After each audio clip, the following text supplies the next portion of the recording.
Thank you. Vijana, I'm so happy again to be here, but I just want to introduce briefly those who have joined me here, the youth, the young leaders. I'm here with Honorable Caleb Amisi, MP for Saboti. Babu Owino, the longest serving Sonu Chair, MP for Embakasi East. Kanini Kega, MP for Kieni. Senator Aji Ngugi. Walikuwa hawataki yeye aingie, walikuwa nataka watu wengine, mimi nikamwambia huyu ndio anatosha. Governor Hassan Joho, Madam Priscilla Nyokabi, Mheshimiwa Dennis Waweru, Jane Wangui, umeona hapo, John Michina, tuko hapo na Jafeth Morocco, kile baba wali away, Alex Matere, Stano Kimure,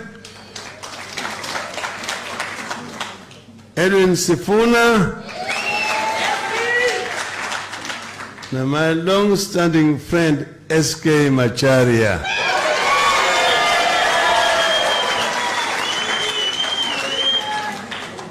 Vijana hoi! Oh, Abdul Samad Sharif Nasir,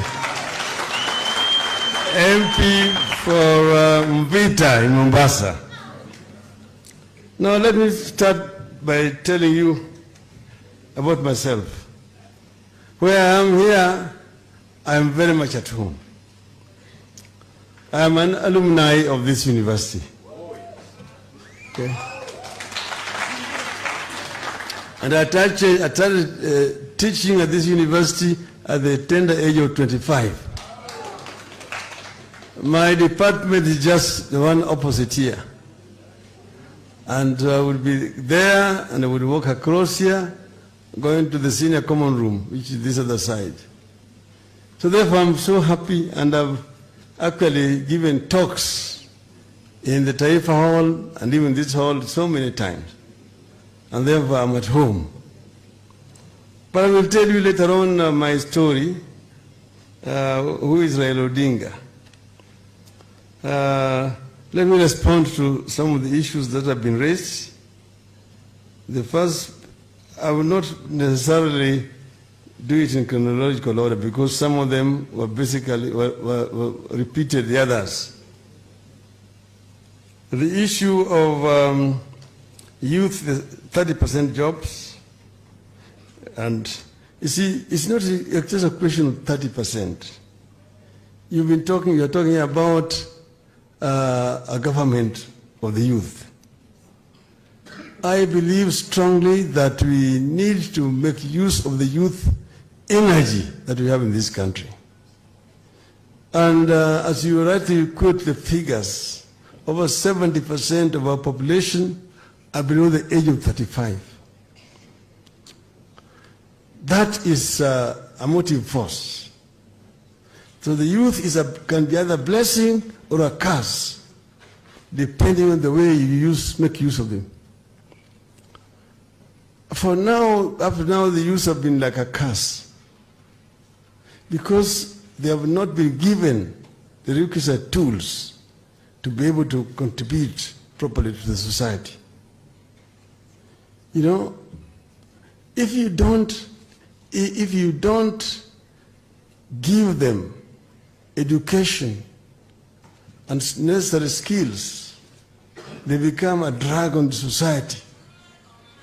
They become drug addicts, they become delinquents, they become criminals.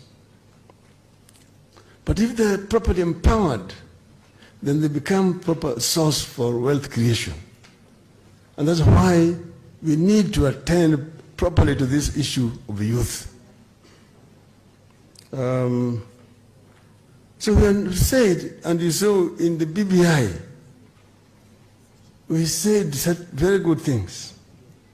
We said that we not only wanted to create a youth department, but a ministry of youth affairs. And to create also a national youth commission under that ministry, a constitutional commission, if you look at the BBI. And that commission was going to ensure that whatever has been promised in policy documents is actually implemented. When you're talking about 30% of all contracts or jobs from the national government and county government, who is there to ensure that it is being implemented? There must be a mechanism, a constitutional commission that will ensure that each and every county is actually implementing that provision, that all contracts that are being awarded, at least 30% go to companies owned by the youth.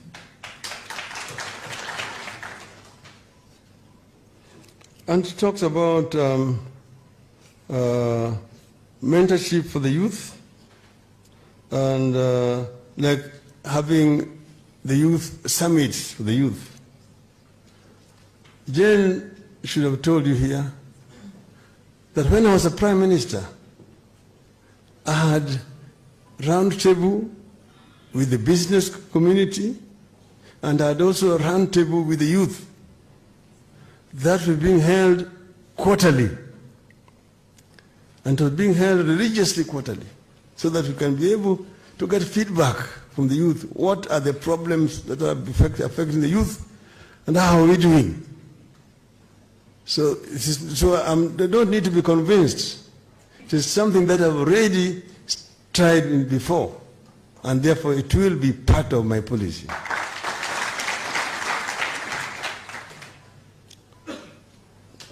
Cabinet, at least 4 in the cabinet, I can say it will be more than 4.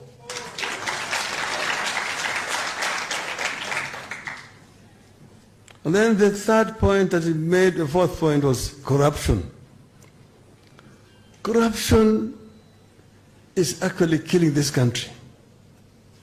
You heard President Uhuru Kenyatta saying that 2 billion shillings is going down the drain on a daily basis in this country. That may be true. But you see, he is helpless to do it. Because to do it, you need to actually revolutionize the government and carry out major reforms. We did it when we came into government with President Kibaki in 2003. When we came to the government, we found a bankrupt economy. The government was under collecting revenue. They are collecting a total of 200 billion shillings on a 500 billion shilling budget. Means that 300 billion shillings, they were depending on the donors, international community. So when the donors closed the taps, Moi had no other reason but to agree to those conditions, to agree to opening up, repealing Section 2A to allow for formation of other political parties. But then, when we went in, we thought seriously about it. And this trick I also later on sold to my friend in Tanzania, the late John Pombe Magufuli. The government is revenue and expenditure. So what do we need to do? We looked at revenue collection. They're under-collecting. The rates were also very high, and therefore the government did not have sufficient funds. You look around. the customs officers, the Kenya Revenue Authority officers, those who are collecting income tax and so on, and the procurement officers are the boys in town, the ones who are purchasing apartment blocks, the ones who are driving the latest model of cars, they're the ones who are building castles in the rural areas, the ones who are building high-rise buildings in village markets, and so on. So they do lifestyle audit for these people. When we did lifestyle audit, over 70% of them were incorrigibly corrupt, and they were sent home. So we brought in new officers. There was fresh air. Revenue started rising. From 200 billion, it went to 5. We went to 7, to 9. We reached $1 trillion. A billion, sorry. Sorry, $1 trillion for the first time. And everybody was happy. For the first time, we could finance all our development projects without having to borrow from outside. 95% of our development project was funded from domestic resources. We only nearly borrowing 5%. And the economy began to grow. We found zero growth, negative growth. It went to 2%, to 3%, 5%. We reached 7% rate of growth, the highest since in the history of Kenya under that regime. We were determined to go to double digits and maintain it there for more than 10 years, 10 to 15 years, because we had come up with Vision 2030, which was aimed at pulling this country from a poor third world economy to a middle income status by the year 2030. So we were very clear. Every year we were doing assessment of how we were doing. Today we would have been very far.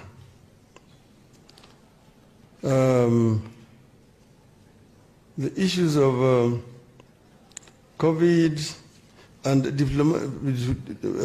appointment of diplomatic service and so on, that is fine. You can take that for granted, that you can appoint the youth, quite a number of them, as ambassadors to represent the Republic of Kenya.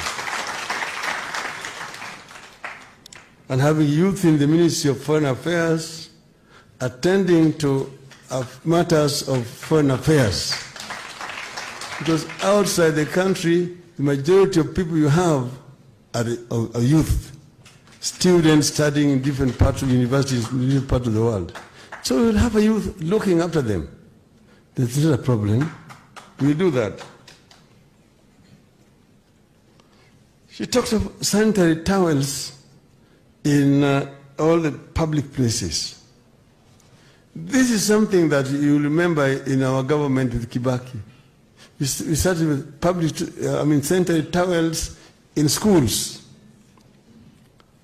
But then we also said we extend it to all public places, so that members of the female gender do not feel sometimes discriminated and looked down upon.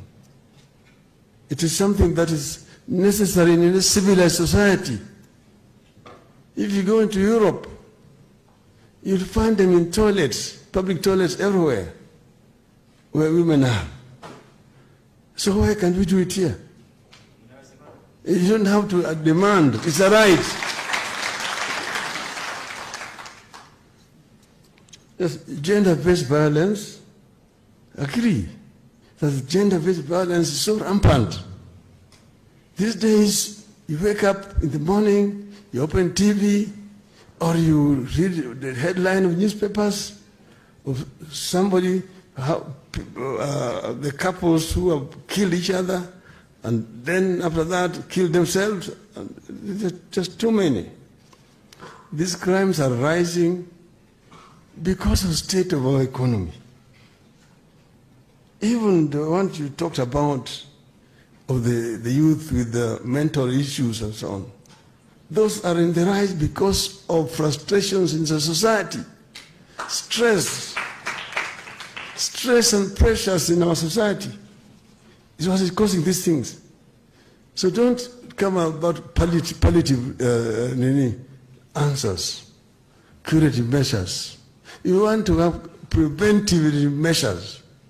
Prevent them by dealing with the issues which are causing them. Rather than saying, expand Madari or build another mental hospital. No, you want to close them.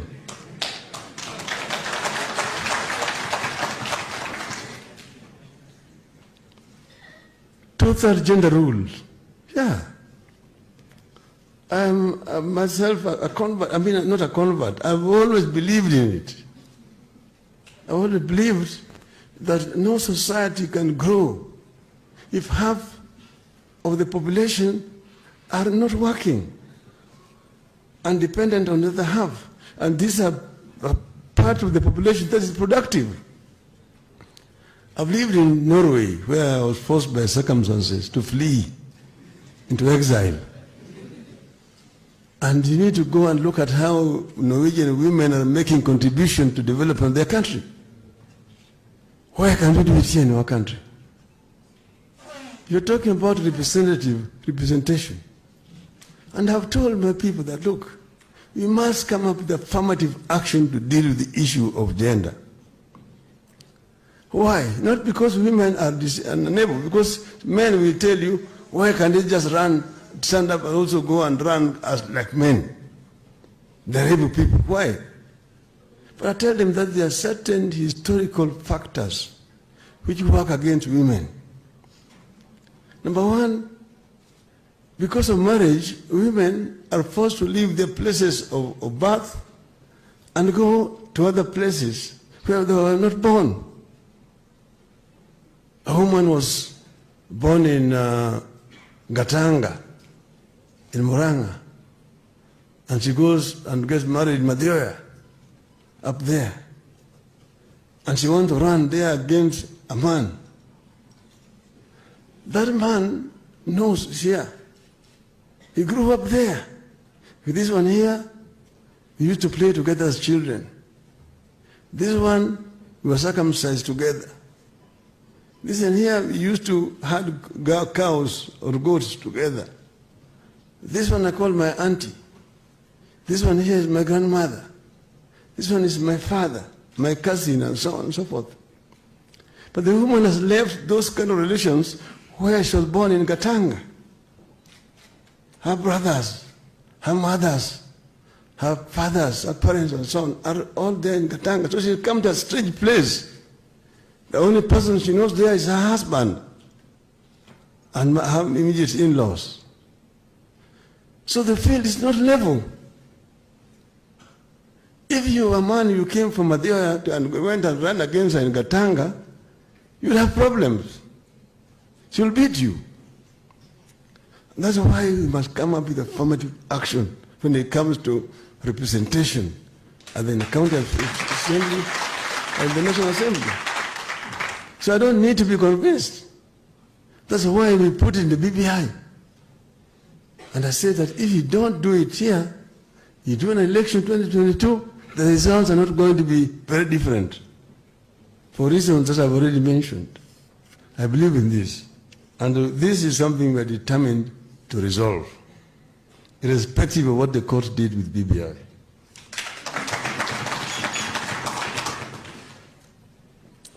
Disabilities. That was Wanja and Maina. Wanja Maina. I've dealt with Andrew Mbudia and Solomon Korea. I've always believed in what they say, that disability is not inability. Somebody is disabled through no choice of their own, but they have got mental capacities and they have got ability to make contribution to our society. First, we need to change the attitude of the people that would look down upon people with disabilities. and make the environment disability friendly. In terms, for example, when buildings, you must have ways through which people with disability can get into buildings without problems, and so on. Even workplaces, mind the people with disabilities, and then include them in society by giving them responsibilities. Practice affirmative action so that you can mainstream the people with disability in the society. Jennifer Gidu, reduce impediments to service.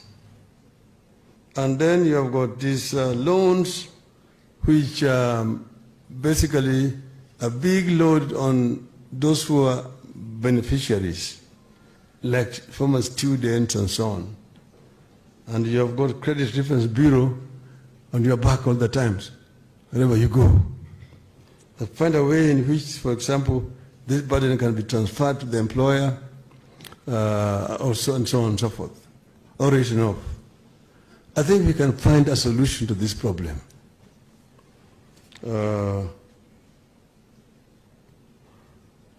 The AGPO, access to government procurement opportunities, the 30%, I've already talked about that. Crime and abuse, mental health and drugs, I've already talked about that.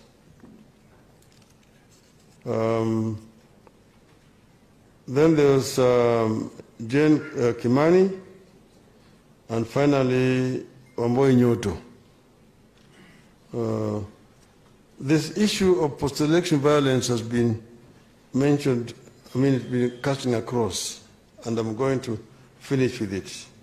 The issues of opportunities I've already talked about, and then the issue of inclusion, I've talked about that. She talked about issues of illegal arms, cattle rustling, violence, which actually make life very difficult in our societies. Things like cattle rustling are basically things which are primitive, and you don't need to have those things in civilized society. It is the issues of lack of opportunities, and that is what is causing this violence that you have. And it is something that can be solved when you create more opportunities in our society. People don't just have to depend on pastoralism or cattle rustling. Give them other opportunities for income earning, and you can mainstream them in the economy. And then also have, like in those areas where you've got pastoralism, water and pasture is a major issue. During the droughts, there is no pasture and there's no water. They have to trek very long distances. In the process, some of their livestock die. Then now, because that's their source of livelihood, they have to go and raid other communities in order to be able to get livestock back to, so that they can continue their style of life. But you need, for example, to get water and feedstock for these animals. And you know, in those areas where you have got these problems, when it rains heavily and there's flooding. But most of that water then runs away into the ocean, which does not need water. So what you need to do is do water harvesting. Construct big dams and ponds and ponds to harvest water when it is available in abundance. And so that when the drought comes, at least water is available for these animals. And then also find a way of getting feedstock available so that you can be able to supply this feedstock to these people when there is no pasture that time. That is the permanent solution to this issue of cattle rustling in our country. Finally, now let me turn to post-election violence, PEV. And we've had it. Oh yes, my attention has been drawn to, I met a very important person here, my long-standing friend, and is also the one who's in charge of diaspora. He's been in charge of diaspora from my ministry, and he's been also our representative in the United States for a very, very long time, Mr. John Maina.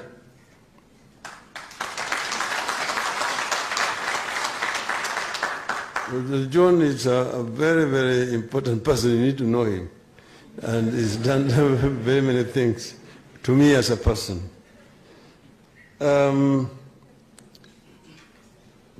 Post-election violence must be avoided at all times. But we need to know, why do we have post-election violence? Post-election violence happened because of how we do our elections. You see, but then there are people who take advantage of how we do our elections to deal with what they consider to be historical issues. But some of them are basically criminals. Yesterday, the day before yesterday, as we were coming from Nyahururu and Nakuru, we flew over, after Naivasha, as you're coming next to Longonot, around Maimahiu. There are camps there, of which are now almost becoming permanent settlement. Two very big ones of victims of post-election violence of 2007. These are people who were relocated. Their farms were taken by other people who are surrounding, who are living around their farms. Were invaded. Some of their relatives were killed. They were forced to flee where they were staying, and they were now brought here and given some open land there as temporary shelter as they are waiting to go back to their residences. This has not happened up to today. And there are big families, the big communities we go and look at there. It's a shame on our country that such a thing can be happening, because we've been unable to come up with a solution to that problem, facing it, because the people who invaded their farms are known. They are staying in those farms. So it's not only enough to say, oh, CISIT may reconcile this community and this community, but we are not taking measures to do restitution so that the people who are chased away are allowed to go and resettle back in their farms. We must face the facts in this country and deal with them. Now, but back to why.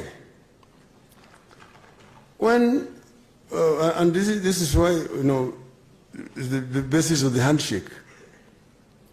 Me and Uhuru, when we met, we had long discussions.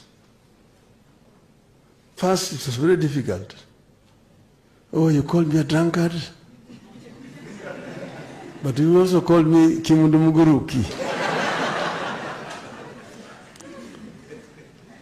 So after a long time, we had very, very frank and open discussion. At the end of it, we agreed. For the first meeting took 13 hours. The second one took 6 hours. So we're meeting for 19 hours. Then we agreed that we resolve these issues. And we looked at where we came from we took a journey down the memory lane. Where did we come from? We realized that, this country, which was created by the British after the Berlin Conference, is a divided society. But we go back to the struggle. How did we struggle to become the Republic of Kenya? Not far away here, you've got what they call Hariduku Street. Not many people understand who Hariduku was. Hariduku was a worker in town here and led a demonstration against colonial oppression. Many people were killed there in that spot, around that police station there.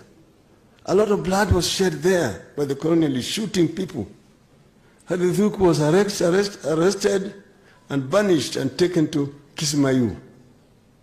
That's where he was imprisoned. That was in 1922-23 there. He's the one who started the actual struggle for independence of our country. After that, many organizations were formed, the Kikuyu Central Association, the Luo Union, and all this and that. And then Jomo came from Europe in 1945 and took over the leadership of KAU, Kenya African Union, and revolutionized it. And that's how now he drafted Kina Jaramogi Oginga Odinga into it. And then the struggle for liberation started, land issue, Pacific Central Province. And in 1952, they were arrested and taken to prison. Then they were there. In 1957, Africans were for the first time elected to Legico. In 1958, Jaramogi said here in Parliament, Legico then, that, Mr. Speaker, in the heart of hearts of the African people, Jomo Kenyatta and all those who were arrested with him and detained with him were and are the true leaders of our people. Their continued detention offends the consciousness of our people. That was that time. Jeremiah Nyaga would later tell us, when Jaramogi uttered those words, you could hear a pin drop in Parliament. Some Wazungu said, Mau Mau, Mau Mau. They did not believe Jaramogi would sleep in his home. But then he came out. He was opposed by many, there were 14 Africans. Only one of them supported him, Masinde Muliro. The rest opposed him for fear of the colonialism. Kiano said, Julius Gikonyo Kiano, that those people were leaders at that time, but they were not elected by anybody. We are the elected leaders, so we are now the leaders. So Jaramogi challenged him to a meeting in Fort Hall, now Muranga, and he did not accept. Jaramogi addressed a rally in Kisumu and they supported him. Here in Nairobi, they issued a statement supporting him. Mombasa, Eldoret. Then they now came the groundswell. Uhuru na Kenyatta. Uhuru na Kenyatta. But then Jaramogi came and told him, it is not Uhuru na Kenyatta, it is Kenyatta na Uhuru. That we release Kenyatta first, then we get Uhuru. Then the governor called Jaramogi to State House and told him that Kenyatta is senile. He's too old, he cannot lead the country. We have got a message from the Whitehall in London that you should agree to become a prime minister and form the government. Jaramogi refused. He said, no, Kenyatta is just around here in Maralal. Release him to come and lead us. The other leaders at that time, because there had been an election, agreed to form a joint government with the colonial government. That's how they became ministers before independence. Go and check in 1961 and who they were.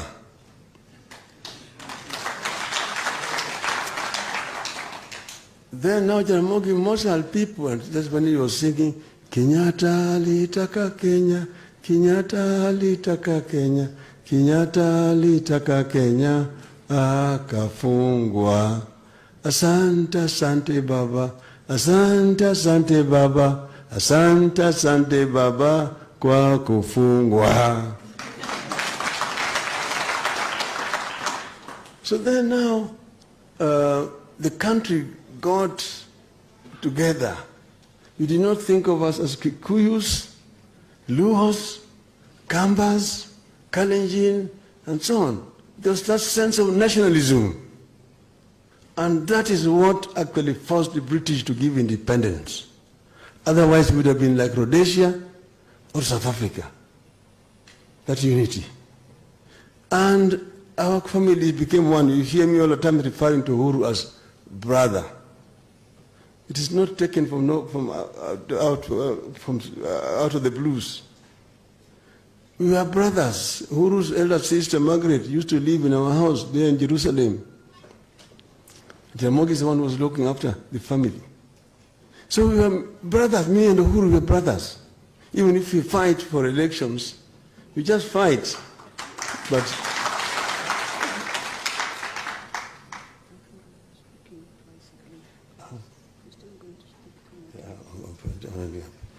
so we've been brothers. We are brothers, and we've been. So what I'm saying is, the answer to post-election violence, because you see, us we did not do physical violence.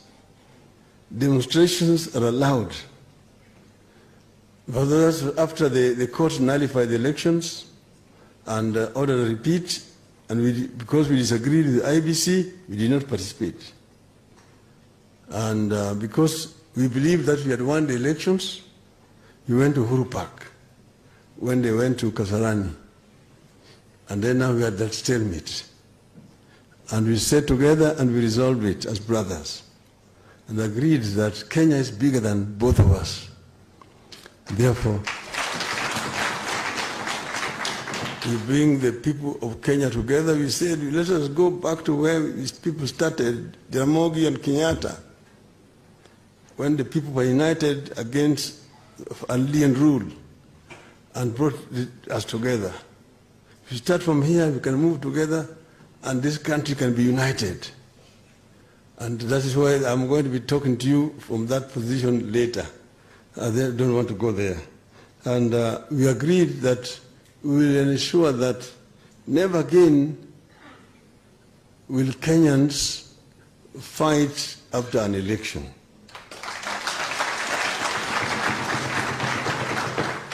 We will ensure that elections are held which are free and fair. And these coming elections of 2022, if Uhuru is the president, I can assure you it will be very free and fair. Because Uhuru is as committed to the handshake as I am committed. We believe strongly that if we bring that spirit that brought independence in this country, here in this country, we can be able to lift this country from where it is to where the founding fathers wanted it to be. And that is my concluding remark. Will be my concluding remark, starting remark when I'm going to finish. Thank you very much.